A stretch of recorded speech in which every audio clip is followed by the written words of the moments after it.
Performa labil membuat Jurgen Klopp terus mencari formula baru bagi Liverpool. Di kemenangan ini pun penyegaran tampak ia lakukan baik dalam taktik maupun komposisi pemain. Lalu apa saja penyegaran-penyegaran taktik tersebut? Bila kamu ingin tahu jawabannya, tonton terus video ini. Klopp tetap bermain agresif setidaknya di babak pertama. Ia tetap bermain high pressing meski tidak seagresif gegen pressing.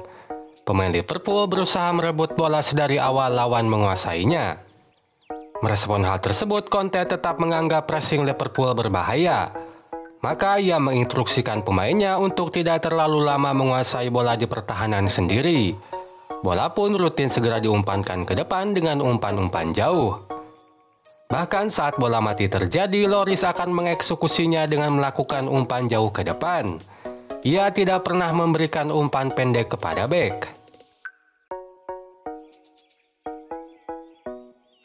Sementara saat menyerang, Conte tetap setia dengan 3 pemain di depan meski di atas kertas ia bermain dengan 3-5-2. Maka saat bermain, Bentancur akan sejajar dengan Kane dan Perisic di depan.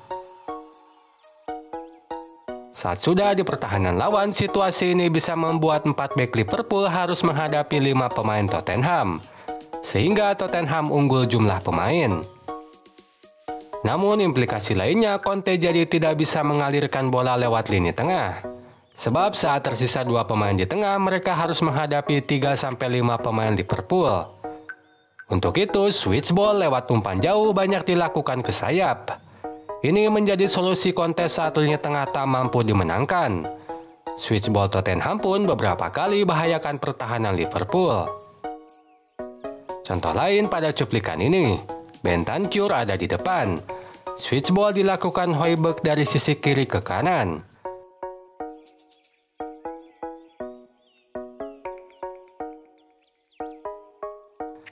Saat bertahan, Conte menginstruksikan Tottenham untuk bermain tidak terlalu agresif. Itu terlihat dari luasannya Fabinho dan Thiago menguasai bola di belakang. Selain itu, hanya penyerang dan gelandang yang mempressing. Sementara 2 wingback tidak ada, sehingga Arnold dan Robertson tanpa pengawalan.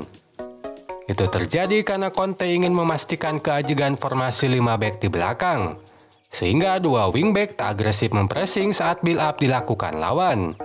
Kondisi tersebut membuat formasi 5 back Tottenham segera terbentuk bahkan saat bola masih di lini tengah. Hadapi situasi tersebut saat build up, Klopp memainkan 2 fullback-nya lebih maju. Padahal biasanya Arnold lebih sering di belakang bersama 2 back tengah. Tapi kini justru Thiago yang banyak bermain lebih dalam dekat dengan 2 back tengah. Namun perubahan terbesar sebenarnya ada di depan. Firmino tidak lagi bermain sebagai false nine atau penyerang palsu. Ia kini memerankan fungsinya sebagai penyerang asli. Itu dapat dibuktikan lewat rata-rata posisi berikut. Terlihat rata-rata posisinya tidak lagi ada di tengah. Kini ia sejajar baik dengan Salah dan Nunes di depan. Bandingkan saat ia bermain lawan MU di bulan Agustus lalu. Rata-rata posisinya ada di tengah, yang menandakan ia memang dimainkan sebagai penyerang palsu. Nah, sebagai gantinya, Salah lebih banyak bermain lebih dalam di sisi kanan.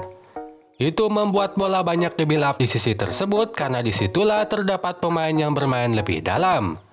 Contohnya dalam proses terjadinya gol pertama. Salah bermain lebih dalam di sisi kanan, sementara Firmino ada di depan.